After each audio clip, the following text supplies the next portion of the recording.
अस्सलामु अलैकुम वरहमतुल्लाहि वबरकातुह। मैं साहबज़ादा मोहम्मद ज़ुबैर साबरी उम्मीद करता हूँ कि आप सब दोस्त खैरियत से होंगे।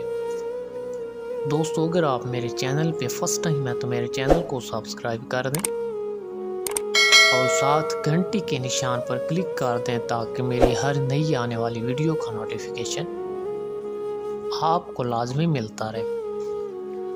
दोस्तों, अगर अभी तक आपने अपनी फ़ाइल नहीं देखी तो पहले आप अपनी फ़ाइल देखें, फिर उस फ़ाइल के मुताबिक आप इस चैनल में वीडियो देख सकते हैं। दोस्तों, सबसे पहले ये जो स्क्रीन पर आप खाने देख रहे हैं इनको अपनी एक कॉपी पर बनाएं। तमाम अंबिया पर, औलिया इकराम पर फातिहा देकर आंखें बंद करके इन पर शहादत की उंगली रखें।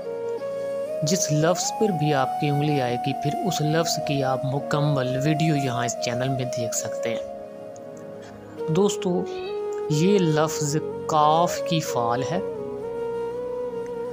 ए साहिब फ़ाल हरफ काफ ये दलालत करता है कि तुमको खल्क में कबूलियत हासिल होगी और जो कोई तुमको देखेगा वो तुम्हारा दोस्त हो जाएगा।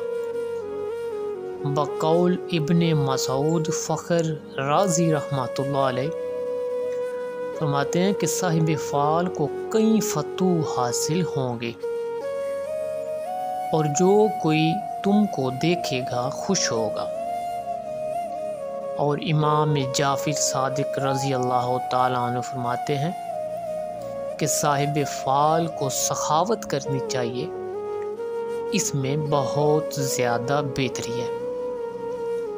दोस्तों, नेक्स्ट आते हैं लफ्ज़ क्याफ। काफ से आगे लफ्ज़ क्याफ।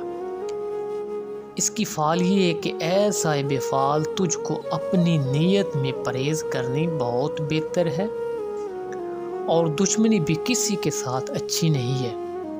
हसन बसरी रहमतुल्लाह अलैह फरमाते हैं कि साहिब फ़ाल को ख़रीदो फ़रोख्त करना और कर्ज़ देना कभी नहीं चाहिए, ठीक है, क्योंकि इसमें नफ़ा नहीं होगा। अगर सब्र करे तो मुराद पाएगा इंशाअल्लाह।